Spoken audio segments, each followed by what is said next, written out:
ಸ್ನೇಹಿತರೆ, ಮನುಕುಲದ ಇತಿಹಾಸದ ಸಿರಿಯು ಸರೋವರಗಳ, ಸಮುದ್ರಗಳ ಮತ್ತು ಸಾಗರಗಳ ತಳಗಳಲ್ಲಿ ಹೂತು ಹೋಗಿರುವ ಪುರಾತನ ನಗರಗಳಲ್ಲಿ ಅಡಗಿ ಹೋಗಿದೆ. ಸಾವಿರಾರು ವರ್ಷಗಳ ಹಿಂದೆ ಭೂಕಂಪ, ಸುನಾಮಿ ಅಥವಾ ಇತರೆ ದುರಂತಗಳಿಂದ ನೀರಿನ ಆಳಕ್ಕೆ ಇಳಿದ ನಗರಗಳು ಇತಿಹಾಸದ ಭವ್ಯ ಬೆಳಕನ್ನು ಹೊರಚೆಲ್ಲಲಿವೆ. ಇವುಗಳಲ್ಲಿ ಕೆಲವು ಆಕಸ್ಮಿಕವಾಗಿ ಗೊತ್ತಾಗಿದ್ದರೆ ಇನ್ನು ಕೆಲವನ್ನು ಸಂಶೋಧನೆಗಳಿಂದ ಪತ್ತೆ ಹಚ್ಚಲಾಗಿದೆ. ಇಂತಹ ಭವ್ಯ ನಗರಗಳು ಮಾನವನ ಇತಿಹಾಸದ ಮೇಲೆ ಹೊಸ ಬೆಳಕನ್ನೇ ಚೆಲ್ಲಬಲ್ಲವು. ನೀರಿನ ಒಡಲಿನಲ್ಲಿ ಹೂತು ಹೋಗಿರುವ ಇಂತಹ 7 ನಗರಗಳ ಬಗ್ಗೆ ನಾನು ಈ ವಿಡಿಯೋದಲ್ಲಿ ಹೇಳ್ತಾ ಹೋಗ್ತೀನಿ. ಮೊದಲನೆಯದಾಗಿ ಈಜಿಪ್ಟ್ನ ಅಲೆಕ್ಸಾಂಡ್ರಿಯಾ ತೀರದ ಈ ನಗರ ಖ್ಯಾತ ರಾಣಿ ಕ್ಲಿಯೋಪಾತ್ರಳ ಅರಮನೆ ಇರುವ ನಗರ. ಈ ರಾಣಿಯ ಭವ್ಯ ಅರಮನೆಗಳ ಭಗ್ನಾವಶೇಷಗಳು ನೀರಿನ ಅಡಿಯಲ್ಲಿ ಹೂತು ಹೋಗಿವೆ.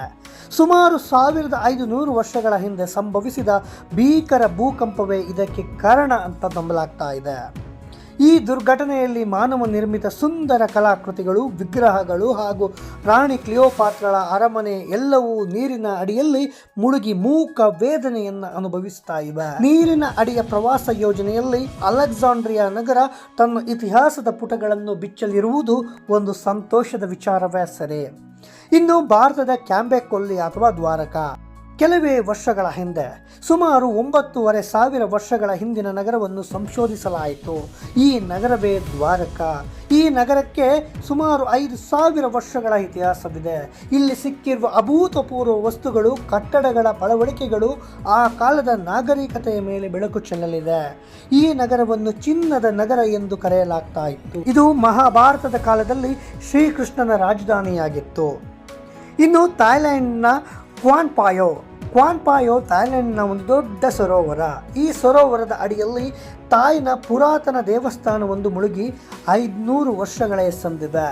ಸುಮಾರು 70 ವರ್ಷಗಳ ಹಿಂದೆ ಈ ದೇವಸ್ಥಾನವನ್ನು ಆವಿಷ್ಕರಿಸಲಾಗಿದ್ದು ಸುಮಾರು $100 ಕೋಟಿ ವೆಚ್ಚ ಮಾಡಿ ಇದನ್ನು ಸಂರಕ್ಷಿಸಲಾಗಿದೆ. ಇಂದು ಈ ಸಂರಕ್ಷಿತ ಪ್ರದೇಶ ಮೀನು ಮತ್ತು ಇತರೆ ಜಲಚರಗಳ ಸುರಕ್ಷಿತ ತಾಣವಾಗಿದ್ದು ಇತರ ಪ್ರವೇಶಗಳನ್ನು ಇಲ್ಲಿಗೆ ನಿರ್ಬಂಧಿಸಲಾಗಿದೆ. ಜಪಾನಿನ ಯೋನಗೋನಿಜಿಮಾ. ಜಪಾನಿನ ಈ ಇತಿಹಾಸ ಪ್ರಸಿದ್ಧ ನಗರವನ್ನು ಸುಮಾರು 25ರಿಂದ 30 ವರ್ಷಗಳ ಹಿಂದೆ ನೀರಿನಲ್ಲಿ ಹಾಕುವ ಒಬ್ಬ ಗೈಡ್ ಸಂಶೋಧಿಸಿದ. ಈ ನಗರದ ಸುತ್ತಮುತ್ತ ವಿಸ್ಮಯಕಾರಿ ಪಿರಮಿಡ್ಗಳು ಕಂಡುಬಂದಿದೆ. ಇಲ್ಲಿ ಅನೇಕ ಬಂಡೆಗಳನ್ನು ಕೊರೆದು ಕಲಾಕೃತಿಗಳನ್ನು ನಿರ್ಮಿಸಲಾಗಿದೆ. ಈ ಕಲಾಕೃತಿಗಳ ನಿರ್ಮಾಣಕ್ಕೆ ಅತ್ಯಂತ ತಾಂತ್ರಿಕ ಆಯುಧಗಳನ್ನು ಬಳಸಿರುವುದು ಗೋಚರಿಸುತ್ತದೆ. ಜಪಾನಿನ ತೀರದಲ್ಲಿ ಮುಳುಗಿರುವ ಈ ನಗರ ಜಪಾನಿನ ಇತಿಹಾಸದ ಮೇಲೆ ಹೊಸ ಬೆಳಕನ್ನೇ ಚೆಲ್ಲಲಿದೆ. ಇನ್ನು ಕ್ಯೂಬಾದ ಹವಾನಾ. ಕೆಲವು ವರ್ಷಗಳ ಹಿಂದೆ ವಿಜ್ಞಾನಿಗಳ ತಂಡವೊಂದಕ್ಕೆ ಅತಿ ದೊಡ್ಡ ಕಲ್ಲಿನ ಪಾಡು ಸ್ಮಾರಕ ಕ್ಯೂಬಾದ ಬಳಿಯ ಹವಾನಾದಲ್ಲಿ ಕಂಡುಬಂದಿದೆ. ಈ ಮುಳುಗಿದ ಹವಾನಾ ನಗರ ಹಲವಾರು ಮೈಲಿಗಳಷ್ಟು ಉದ್ದವಿದ್ದು ಆಧುನಿಕ ನಾಗರಿಕತೆಯನ್ನು ಪ್ರತಿಬಿಂಬಿಸುವಂತಿದೆ. ಇಲ್ಲಿಯ ನಾಗರಿಕತೆ ಪುರಾತನ ಅಮೆರಿಕ ನಾಗರಿಕತೆ ಹಾಗೂ ಇತಿಹಾಸದ ಮೇಲೆ ಬೆಳಕು ಚೆಲ್ಲುವಂತಿದೆ. ಮುಳುಗಿದ ನಗರದ ಕಂಪ್ಯೂಟರ್ ಮಾದರಿ ಮಾತ್ರ ಸದ್ಯ ಲಭ್ಯವಿದೆ.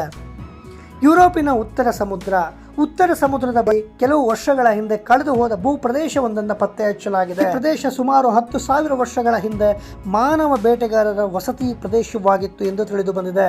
ಈ ಹಿಂದೆ ಈ ಪ್ರದೇಶದಲ್ಲಿ ನದಿಗಳು, ಸರೋವರಗಳು ಹಾಗೂ ಸಮುದ್ರಗಳೆಲ್ಲ ಈ ನೀರಿನ ಅಡಿಯಲ್ಲಿ ಇಂದು ಅವಶೇಷಗಳಾಗಿವೆ. ಈ ಭೂಪ್ರದೇಶ ಪುರಾತನ ಯುರೋಪಿನ ನಾಗರಿಕತೆಯನ್ನು ಪ್ರತಿಬಿಂಬಿಸುತ್ತದೆ. ಇನ್ನು ಅಂಟಾರ್ಟಿಕಾದ ಅಟ್ಲಾಂಟಿಸ್. ಸುಮಾರು 100 ವರ್ಷಗಳ ಹಿಂದೆ ಇಸ್ತಾಂಬುಲ್ನ ಮ್ಯೂಸಿಯಂನ ಮೇಲ್ವಿಚಾರಕನೊಬ್ಬ ಅವಿಸ್ಮರಣೀಯ ಸಂಶೋಧನೆಯನ್ನು ಕೈಗೊಂಡಿದ್ದ. ಜಿಂಕೆ ಚರ್ಮದಿಂದ ಮಾಡಿದ ನಕ್ಷೆಯೊಂದನ್ನು ಪರಿಶೀಲಿಸುತ್ತಿದ್ದಾಗ ಈಗಿನ ಅಂಟಾರ್ಟಿಕಾ ಪರ್ವತದ ಶ್ರೇಣಿಯೊಂದನ್ನು ಗುರುತಿಸಿದ. ಅದನ್ನೇ ಈಗ ಅಟ್ಲಾಂಟಿಸ್ ಪರ್ವತ ಶ್ರೇಣಿ ಎಂದು ಹೆಸರಿಸಲಾಗಿದೆ. ಇದರ ಅಡಿಯಲ್ಲಿ ಹುದುಗಿರುವ ಅಟ್ಲಾಂಟಿಸ್ ಭೂಪ್ರದೇಶವನ್ನು ಇತ್ತೀಚೆಗೆ ಗುರುತಿಸಲಾಗಿದೆ.